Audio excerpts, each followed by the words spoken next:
In this example, we are going to learn how to work with quotes in HTML.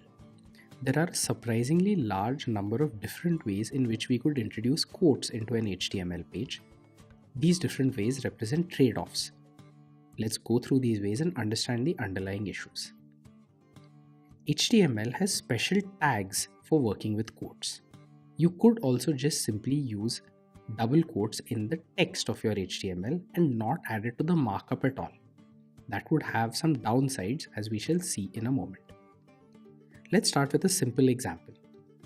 Let's say we want to quote Donald Trump's famous line saying, "You're fired." Here on screen are a couple of ways of doing so. The first of these just directly uses the double quotes inside the body of the HTML. The second uses a tag called the Q tag. Both of these are called inline quotes. The Q tag is better than using the double quotes directly, and that's because we can apply a style rule such as CSS. We can't do that if we just use the double quotes.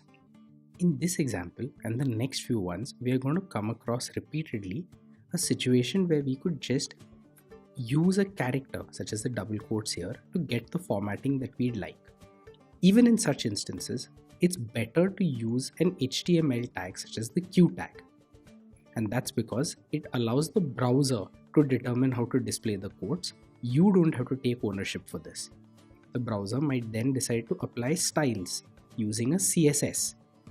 This is true not only for quotes but also for numbered lists as well as dates and times. Both of these types of quotes are called inline quotes, and the reason for that is the way the output is displayed to screen. In both cases, the bit inside the quotes flow with the sentence. The quote is not on a different line and it's not indented. Again, these are called inline quotes. There are situations where we like quotes to appear with very specific formatting, such as in a poem. Here is a poem from Robert Frost, or a fragment of. I have modified it so that the word I appears twice. That's my little joke, continuing on with the Donald Trump theme. So here is how this bit of poetry, this fragment of poetry, would appear on screen. You can see that with an inline quote, it just appears as one mushed together line on screen. That's not how we typically would like poetry to appear. We'd like each line of the poem to appear on a separate line. In other words, the line breaks are very important in situations like these. And on that basis, both of these types of inline quotes don't do what we want. Neither just the straight up double quotes nor the Q tag indent the lines of poetry the way we'd like. It's just not poem-like. And to get around this, we are going to introduce yet another type of HTML element. It's called block quote. Block quote is like Q or like any of the other HTML tags that we've seen so far. But the good thing about block quote is that it will take whatever is contained within that tag and put it on a new line. You can see on screen now what the bit in block quotes would look like. You have an opening block quote tag, a closing block quote tab, and in between that you have the text as you'd like to appear. There's still a problem with it though, and that is that the formatting inside the block quote bits is not how we'd like it to be. It is on a separate line and it does have a different indent, but it does not have line breaks where we would want them to appear.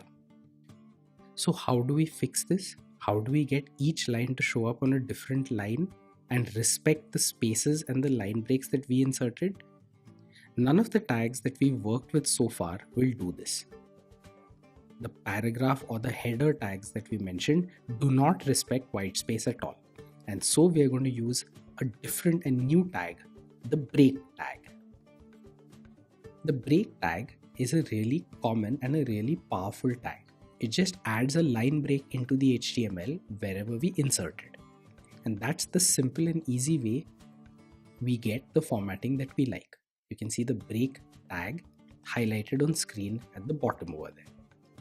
One thing to note about the break tag So its primary purpose, and in fact its sole purpose, is to add a line break. So it doesn't make sense for this tag to have an opening and closing element. It just needs to exist. There is nothing in between the opening and closing elements. For this reason, it's called a void element. It has no content. The break tag, therefore, can be used without a closing tag. Just using the opening tag alone without the closing tag is legit, it's valid. It is even more legit and even more valid to use the break tag with the trailing slash. That is a way of specifying correct and perfectly well-formed HTML, and you should always choose to do so if you can.